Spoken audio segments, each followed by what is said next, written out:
माननीय श्री विशाल पाटिल जी। राष्ट्रपति महोदय के अभिभाषण पर बोलने के अवसर के लिए धन्यवाद सर। सरकार राष्ट्रपति जी को केवल अच्छी बातें पढ़ने का अवसर दिया, कड़वी सच्चाई छिपाने की एक बहुत अच्छी कोशिश सरकार ने की।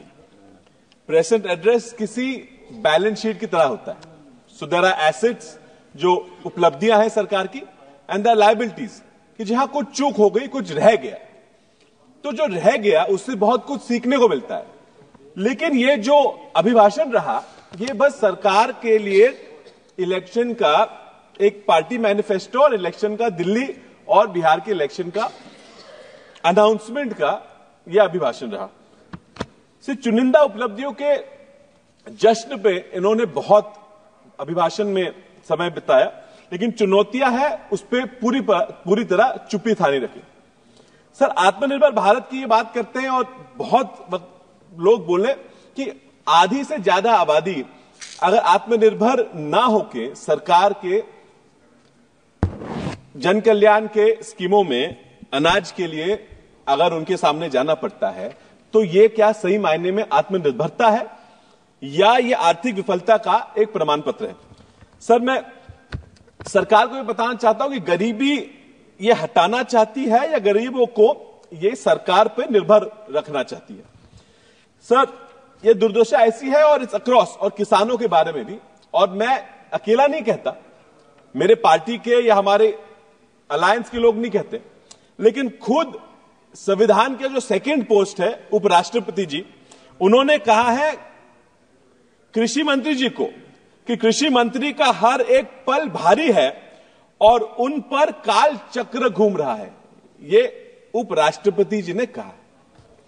सर, मैन्युफैक्चरिंग में there is a drop, job share has dropped 11.4%। Sir, ease of doing business index में ये वाहवाही करते रहे, लेकिन इसके लिए लॉ एंड ऑर्डर सही होना बहुत जरूरी है। सर, मैं प्रशंसा करूंगा अभिभाषण की कि उन्होंने कुंभ मेले में जो जाने गंवाई उनके बारे में उन्होंने वहां पे उल्लेख किया, लेकिन सरकार इसमें इफेक्टिव स्टेप्स लेने में कहीं चूकी है क्या, यह भी उन्होंने कहना बहुत जरूरी था। सर, महाराष्ट्र में हम शाहू फुले अंबेडकर, शिवाजी महाराज जी के आदर्शों पर चलते हैं, लेकिन हमारे महाराष्ट्र में भी आज समाज में जातियों में डिवीजन पैदा करने की इस सरकार से कोशिश की गई है। सर, मराठा आरक्षण के लिए लड़ते हैं, लेकिन इन्होंने मराठा आरक्षण की लड़ाई को मराठा विरुद्ध ओबीसी की लड़ाई बना दिया। सर, धनगर आरक्षण के लिए मैं बोलूंगा कि धनगर चाहते हैं कि उनको एसटी में आरक्षण दो, लेकिन ये धनगर आरक्षण का ये एसटी विरुद्ध धनगर ये झगड़ा लगा के ये बीजेपी की सरकार झगड़ा बढ़ाते जा रही है। सर, हमारे महाराष्ट्र में जैन समाज में दो आते हैं, श्वेतांबर और दिगंबर। सर, हमारे वाशिम जिले में शिरपुर में एक मंदिर है, पार्श्वनाथ मंदिर, वो मंदिर के पूजा के अधिकारों के लिए वहां पे मारापीटी होती है।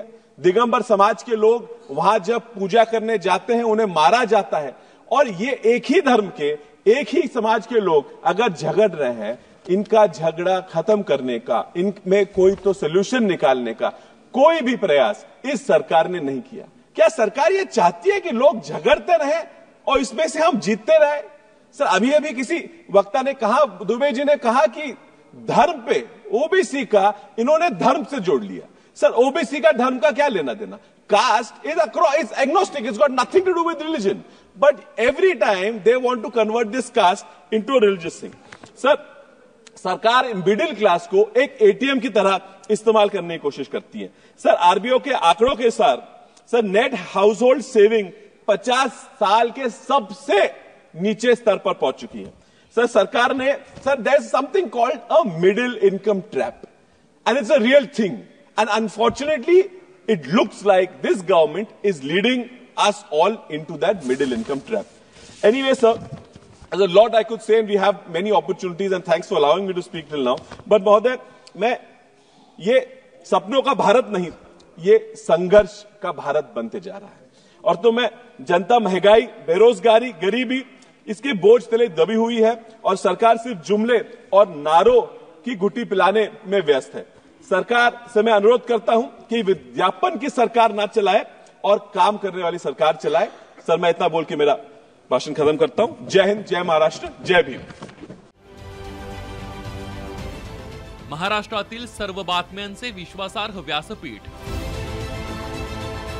सकाळच्या सर्व सोशल मीडिया प्लॅटफॉर्मला लाईक, फॉलो आणि सबस्क्राईब करा। तसंच सर्व नोटिफिकेशनसाठी बेल आयकॉन प्रेस करायला विसरू नका।